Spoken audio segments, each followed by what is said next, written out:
Alrighty, what is going on, everybody? My name is Blitzwinger, ladies and gentlemen. Welcome back to a brand new LEGO Marvel's Avengers video, and more specifically, a free roam gameplay showcase for the one and only War Machine, who is, of course, a part of the Civil War DLC. Now, the reason why I'm clarifying that is because on the left-hand side of the screen, so on your left, you will notice that hey, there's War Machine as well. Well, that is actually the regular War Machine that is included in the game. So this is just the regular one that you can see right here. Very, very cool still. Definitely do like the outfit overall. I think they did a pretty decent job with him, and he certainly does look quite neat. But when you compare him to the version that is available a part of the exclusive Civil War DLC, I mean, come on.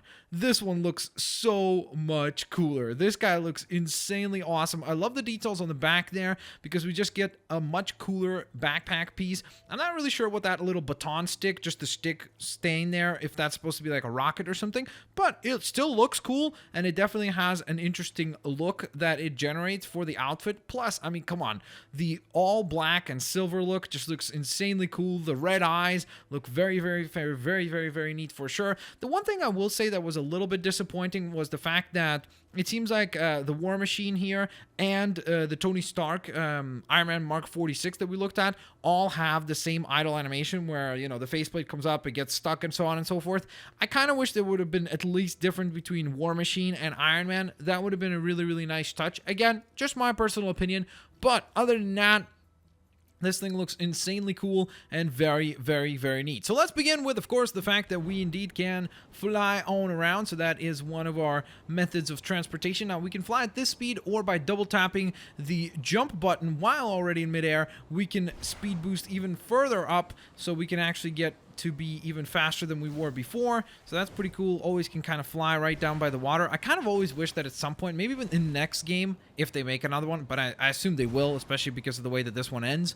I kind of wish that as you're flying above water, there would be like splashing, just due to the fact that we're flying so quickly. It just would be like a really silly little thing, but I think it would have added to the experience, or just the speed with which you're moving. It would be really, really cool to see. So let's get into the look of the character. I mean, we kind of discussed it already a little bit. I definitely do like it quite a bit. I also like the red chest piece. I think that looks quite awesome as well. And I really do like the fact that it actually looks different to the regular War Machine, so that you can distinguish the two. I will say again, I'm not a fan of the fact that, as you can see right here, the same exact reticle or pointer as we see on Iron Man. So for example, here, if we target something, it's the same pointer. Why not give it something different? You could have even done this, but then instead in the middle just type in a cool font like WM, like War Machine or something like that. I know it's a tiny little detail, but again, just because when you get into the extensive nitty-gritty, that's the kind of thing that I look to. So I would have loved to see something added to that side of things for the character. Now, we do also have the heat beam, so obviously we have a lot of very, very similar abilities that we see on the Tony Stark character. Now, the cool thing is that the rockets that we launch obviously is one component of the character, so we can get rid of silver Lego objects with these rockets.